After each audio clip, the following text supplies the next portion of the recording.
পুরান ঢাকার অথেন্টিক খাসির মাংসের কাচ্চি বিরিয়ানির রেসিপি থাকছে আপনাদের জন্য। আর এই রেসিপিটা আমার পুরান ঢাকার পছন্দের বাবুর্চির কাছ থেকে শেখা। আর এই রেসিপিটা কিন্তু খুব সহজ। এর চেহারা দেখেই বুঝতে পারছেন এটা কতটা লোভনীয় হবে। রাইসটা অনেক বেশি ঝরঝরে আর খাসির পিসগুলো একেবারে নরম তুলতুলে হয়ে গেছে। মনে হবে কোনো রেস্টুরেন্ট থেকে কিনে এনেছেন। আর এর স্বাদের ব্যাপারে যদি বলি, এটা বেস্ট একটা খাসির বিরিয়ানির রেসিপি হতে চলেছে। নিশ্চয়ই আপনাদের ভালো লাগবে। প্রথমেই নিয়ে নিচ্ছি খাসির মাংস ২ কেজি পরিমাণ, আদা আর রসুনের পেস্ট ২ টেবিল চামচ পরিমাণ। আর এর মধ্যে দিয়ে দিচ্ছি লাল মরিচের গুঁড়া ২ টেবিল চামচ পরিমাণ, জিরার গুঁড়া ২ টেবিল চামচ পরিমাণ, লবণ ২ টেবিল চামচ পরিমাণ, কিছু শুকনা গরম মসলা 1/2 চা চামচ করে, দারুচিনি, এলাচ, লবঙ্গ, গোলমরিচ, তেজপাতা। আর দিয়েছি 1/2 কাপ পেঁয়াজ কুচি, টক দই 1/2 কাপ, পেঁয়াজ বেরেস্তা 1/2 কাপ। এগুলো দিয়ে খুব ভালোভাবে মেখে একটা সাইডে রেখে দিব ২ ঘন্টার জন্য। হাতে সময় বেশি থাকলে আরও বেশি সময় রাখতে পারেন। আমি দিয়ে দিচ্ছি রাঁধুনির বিরিয়ানির মসলার প্যাকেট, ১ প্যাকেট পুরোটাই দিয়েছি। আর এটা ছিল কাচ্চি বিরিয়ানির অথেন্টিক একটা মসলা। এই মসলা দিয়ে বিরিয়ানিটা রান্না করলে কিন্তু খাবারের স্বাদ অনেক বেশি বেড়ে যায়। আপনারা যদি নিজেরা ঘরে তৈরি করতে চান মসলাটা, তাহলে আমার চ্যানেলে গরুর মাংসের কাচ্চি বিরিয়ানির রেসিপিটা দেখতে পারেন। সেখানে ঘরে তৈরি মসলা দিয়ে আমি রেসিপিটা করেছি। মেরিনেশনের জন্য আমি কিন্তু কোনো রকম পেঁপে বাটা ব্যবহার করিনি। পেঁপে বাটা দিলে খাবারের টেস্টটা কমে যায়। দুধ নিয়ে নিয়েছি ১ কাপ পরিমাণ লিকুইড দুধ আর ১ কেজি পরিমাণ চাল নিয়ে নিলাম। চালটাকে আধা ঘন্টা যাবৎ ভিজিয়ে রেখে ধুয়ে পানিটা ঝরিয়ে রাখতে হবে। আর আধা ঘন্টা অবশ্যই ভেজাতে হবে। ৪০০ গ্রাম পরিমাণ আলু নিয়ে নিয়েছি। আলুর পিসগুলো একটু বড় করে কেটে নিতে হবে। এরপর food colour, orange food colour আর লবণ মিশিয়ে এটাকে মেখে রেখে দিব। আমি কিন্তু আলুটা ভাজবো না। অথেন্টিক রেসিপিতে আলুটা কিন্তু ভাজা হয় না, এভাবেই দিয়ে দেওয়া হয়। পেঁয়াজ বেরেস্তার তেল নিয়ে নিলাম 1/2 কাপ পরিমাণ। এর মধ্যে মাংসটা ঢেলে দিচ্ছি। মাংসের টুকরাগুলা কিন্তু ২০০ গ্রাম করে আছে এক একটা পিসে। আপনার রেস্টুরেন্টে খেলে দেখবেন যে কাচ্চি বিরিয়ানির মাংসের টুকরাগুলা কিন্তু অনেক বড়, বড় থাকে।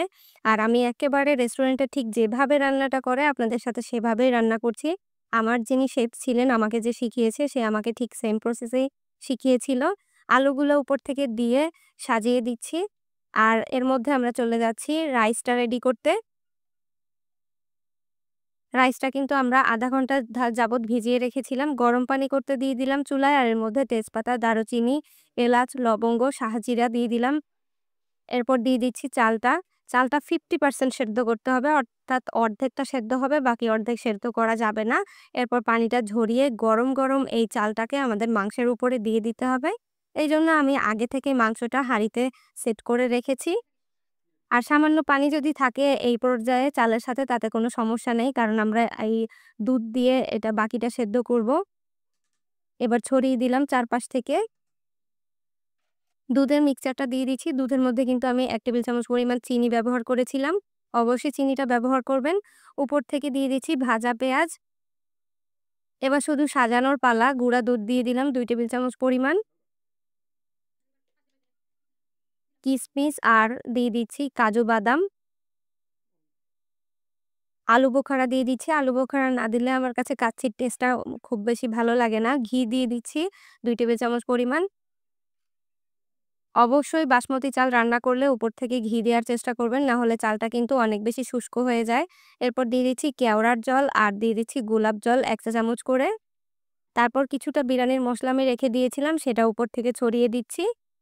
আর চালটা কিন্তু অবশ্যই লবণ দিয়ে সেদ্ধ করবেন, না হলে কিন্তু বিরিয়ানিতে লবণের পরিমাপটা ঠিক থাকবে না।